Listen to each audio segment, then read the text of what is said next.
Okay, இப்போ நம்ம பார்க்க போகிறது ஹவு டு ரீட் லக்ஷ்மிகாந்த். ஓகேங்களா, இந்த பாலிட்டி லக்ஷ்மிகாந்த் புக் இருக்கு இல்லைங்களா, அந்த புக்கை வந்து எப்படி படிக்கலாம், எப்படி ரீட் பண்ணலாம் அப்படின்ற விஷயம் தான் இப்போ நம்ம பார்க்க போகிறோம்.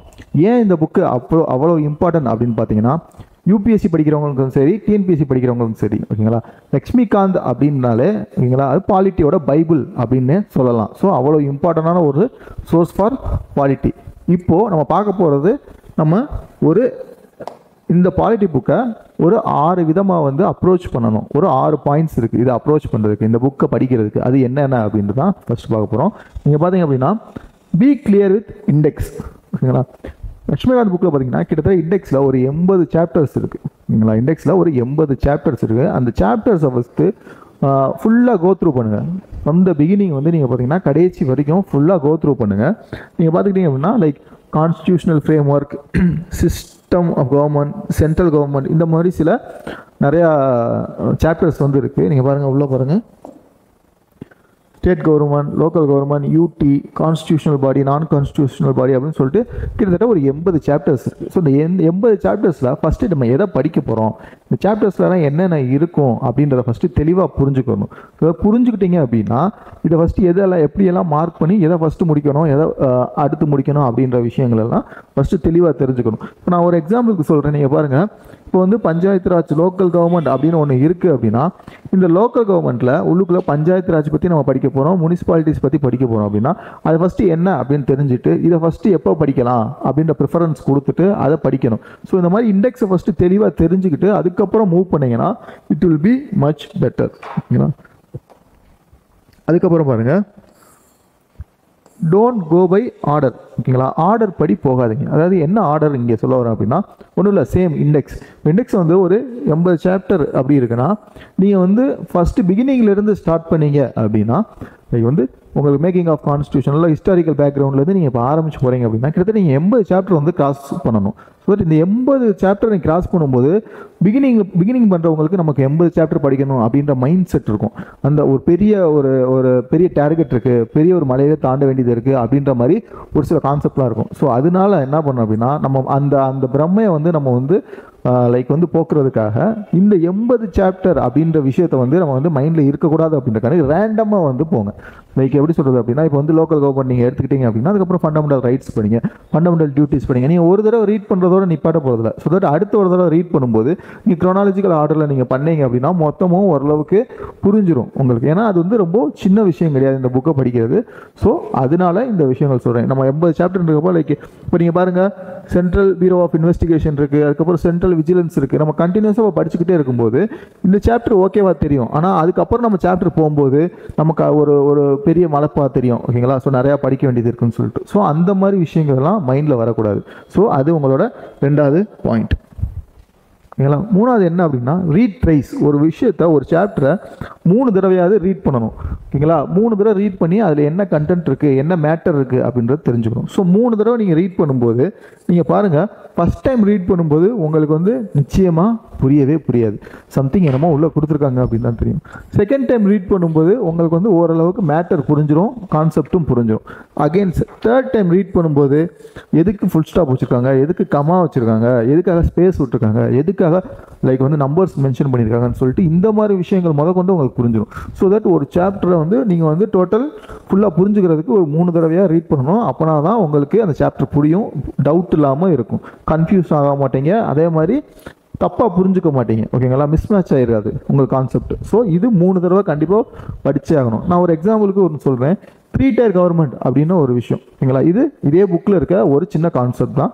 இந்த 3 tier கவர்மெண்ட்டில் நீங்கள் பார்த்தீங்கன்னா நிறைய உள்ளுக்குள்ளே வந்து கான்செப்ட் இருக்கும். லைக் 73rd அமெண்ட்மெண்ட் இருக்கும், 74th அமெண்ட்மெண்ட் இருக்கும், 1992 ஒரு வருஷம் கொடுத்துருப்பாங்க, Part 9 ஒன்று கொடுத்துருப்பாங்க.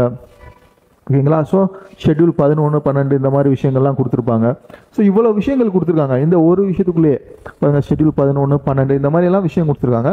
ஸோ இவ்வளோ விஷயத்தையும் சின்ன கான்செப்டில் கொடுத்துருக்காங்க. அப்படின்றப்போ இதை நீங்கள் வந்து 3 தடவையாவது ஃபுல்லாக ரீட் பண்ணி புரிஞ்சுக்கிட்டாதான் இந்த விஷயங்கள் உங்களுக்கு வந்து ஸ்ட்ராங்காக இருக்கும். ஸோ அது ஒன்று. ஓகே, ஸோ எந்த ஒரு விஷயமா இருந்தாலும் 3 தடவை நீங்கள் ரீட் பண்ணணும்.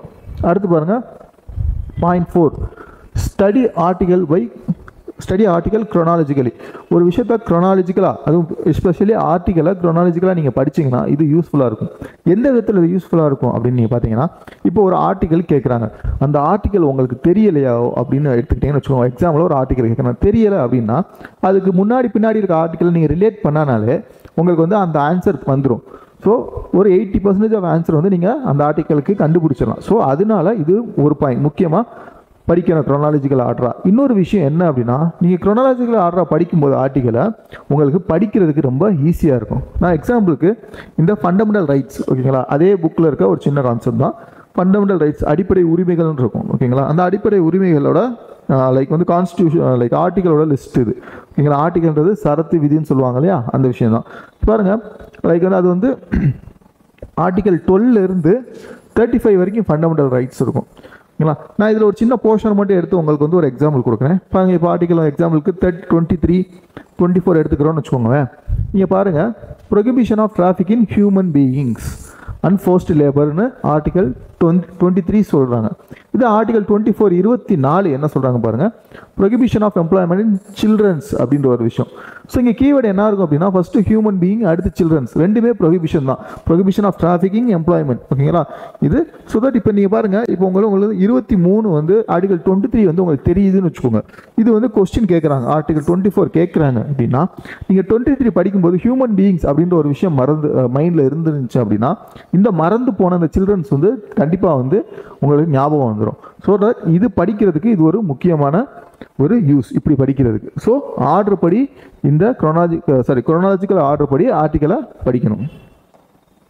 அடுத்து பார்த்தீங்கன்னா பாயிண்ட் 5, இது ஒரு பெக்குலியரான விஷயம். என்ன பெக்குலியரான விஷயம் அப்படின்னா, கான்ஸ்டியூஷனை நீங்கள் படிக்கும்போது ஹிஸ்டாரிக்கலாக நீங்கள் படித்தீங்க அப்படின்னு வச்சோம், ஒரு ஹிஸ்டாரிக்கல் தாட்டோட படிச்சிங்க அப்படின்னா இது வந்து உங்களுக்கு கொஞ்சம் என்ன சொல்கிற ஒரு க்யூரியாசிட்டியோட நீங்கள் படிப்பீங்க. இதுக்கு ஹிஸ்ட்ரி கொஞ்சம் நல்லா தெரிஞ்சிருந்தால் போதும், ஒன்றும் இல்லையா. சரி, நான் எப்படி சொல்கிறேன் அப்படின்னு பாருங்கள், ஓகேங்களா. ரிலேட் ஹிஸ்டாரிக்கலி, ஓகேங்களா. இப்போ ஒரு விஷயம் நடக்குது, கவர்மெண்ட் ஆஃப் இந்தியா ஆக்ட் 1935, ஓகேங்களா. கவர்மெண்ட் ஆஃப் இந்தியா ஆக்ட் வந்து 1935 வந்து ஒரு பாலிட்டி பேஸ் பண்ண ஒரு கொஸ்டின், ஓகேங்களா. இது ஒரு முக்கியமான விஷயம். ஏன் அப்படின்னா இதுதான் ஸ்ட்ரக்சரல் பார்ட் ஆஃப் கான்ஸ்டியூஷன் கூட சொல்கிறாங்க. ஓகே, இந்த விஷயம் இங்கே ஏன் அப்போ சொல்கிறேன்னா, நீங்கள் பாருங்கள், ஹிஸ்டாரிக்கலாக பார்த்தீங்கன்னா சிமன் கமிஷன் அப்படின்னு கூட சொல்லுவாங்க. இது வந்து 1927 நடந்த ஒரு விஷயம். ஸோ இவங்க வந்து இந்தியாவுக்கு வந்து ஒரு சில ரிப்போர்ட் சப்மிட் பண்ணியிருப்பாங்க. இந்த கமிஷனோட ரிப்போர்ட்டும் இங்கே பாருங்கள் 1930 வந்து ஆர்டிசின்னு சொல்லுவாங்க, ரவுண்ட் டேபிள் கான்ஃபரன்ஸ்னு சொல்லுவாங்க. இதோட ரிப்போர்ட்டும் சேர்ந்து ஒரு ஆக்டாக ஃபார்ம் ஆச்சு அப்படின்னா அது கவர்மெண்ட் ஆஃப் இந்தியா ஆக்ட் 1935. இந்த கவர்மெண்ட் ஆஃப் இந்தியா ஆக்ட் 1935 வந்து பாலிட்டியில் ரொம்ப ஒரு முக்கியமான விஷயம்.